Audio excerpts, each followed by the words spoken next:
Disclaimer: everything that is discussed, posted is strictly for educational and historical purposes only. It does not promote nor condone illegal activities. Chavis ch Roho 3xw P.O.R. I was still working macho, driller, kill Roy and Elmer right up till the day I left for Roho's fight.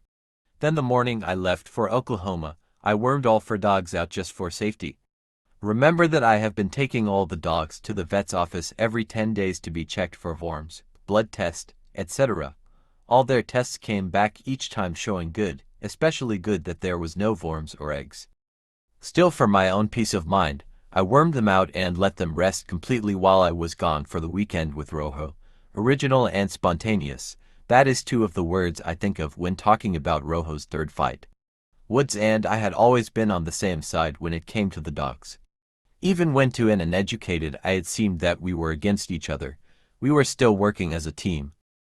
Change is an easy thing to decide and a difficult thing to do, but for reasons I still cannot understand, John Cravens had enticed Woods to helping him. Cravens was going against a dog in Oklahoma, a dog that I had matched in Oklahoma. Remembering back, Woods was always coming by my home, just to visit, just as one stopped by his home to visit and usually to eat. Cravens now was a different story. As you know, dogmen don't just show up at someone's home or yard unannounced, uninvited, or unexpected.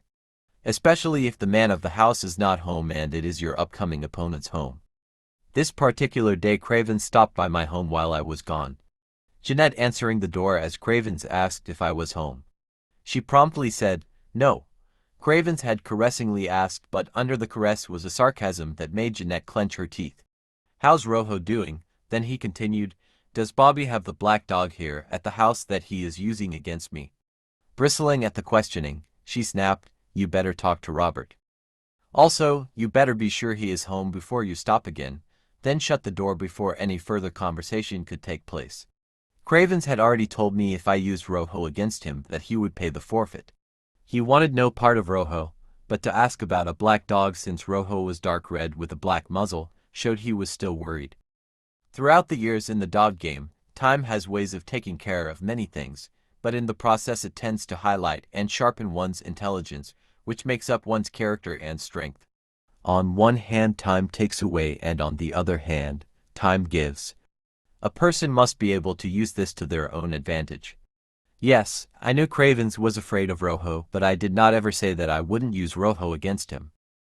I just said that I had a black dog that I would be bringing to use against him, and black it would be. Danny and Bernice were down visiting us for a week.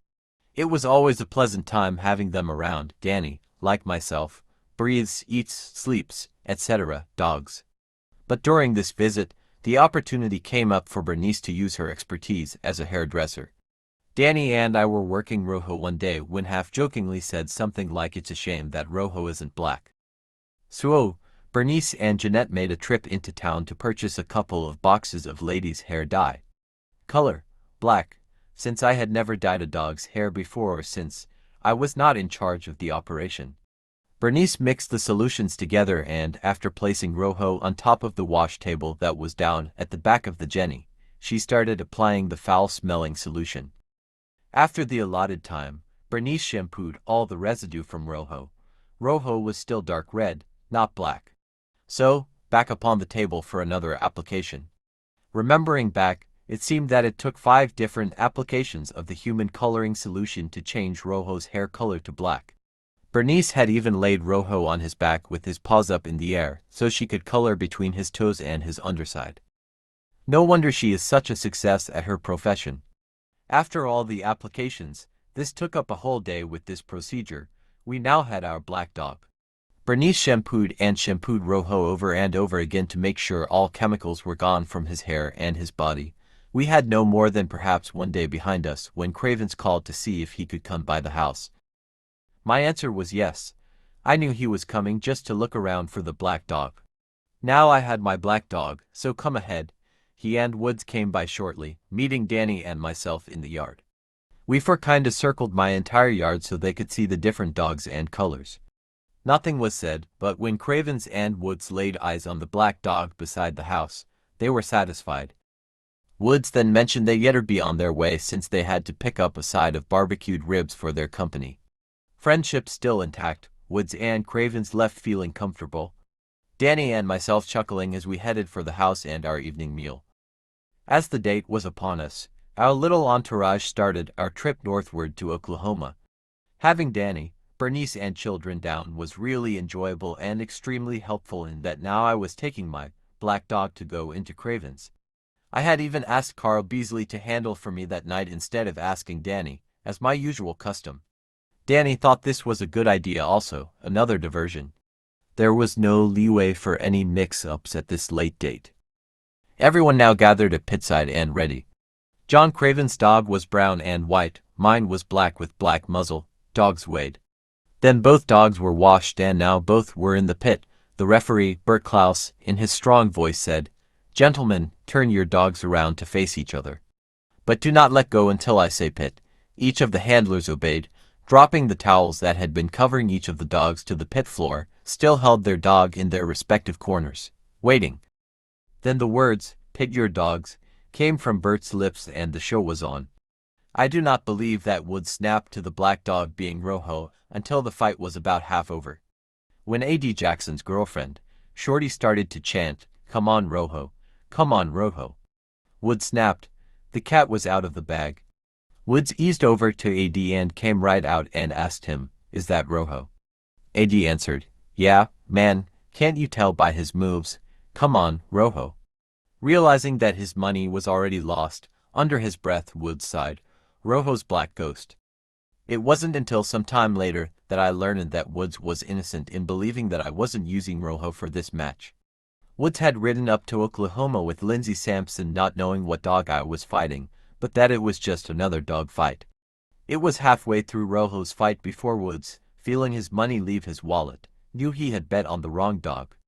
To hear Woods tell it, even till this very day, all the guys on the other side accused him of knowing the true identity of Roho that day. To set the record straight, Woods did not know that I was using Roho. If he had asked, I would have told him, but he did not ask. To clear Woods here and now, he was honest in his belief in Craven's dog. To set another record straight, this fight put John Cravens out of the dog game. This was his last fight and he had lost it. The truth is that you have to keep replacing your adversaries. A new generation to replace the old that has passed. Cravens had passed. The fight report follows. Pitbull, Volume 1, Issue 4, Oklahoma 1979, John Cravens vs. Tony Anderson, males 43.5 pounds. Referee, Bert Klaus, J. Cravens using a brown and white dog. Carl Beasley handling Roho at the time, winner owned and conditioned by Bobby Hall. Fight went 1 hour and 15 minutes, making Roho a 3-time winner and a Pitbull champion, reported by Bobby Hall. End of article. I believe this was the one and only time that Woods and I were not on the same team. I would have to say Woods is a quick study. After the fight, I left Roho with Danny since the match was held in Oklahoma, so he could recuperate. This was Roho's third win, making him champion. Well, there you have it, folks, the story of Chavis Roho 3XW P.O.R.